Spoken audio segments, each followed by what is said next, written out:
Hello, this is Jason Hodges with AgTerra. In this video, we are going to review how to adjust your map styles. So when I go to Jobs and Maps and I click on one of my quick maps to view,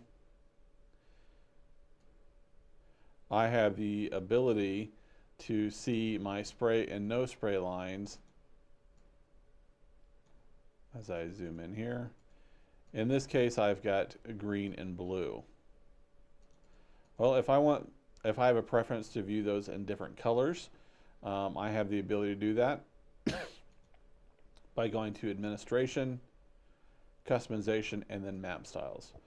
From here, I can adjust what color my spray lines look at, how wide I want their border, my no spray lines, and then GPX tracks if you're using those as well. Thank you very much. This has been Jason Hodges on how to adjust your map color styles within SprayLogger.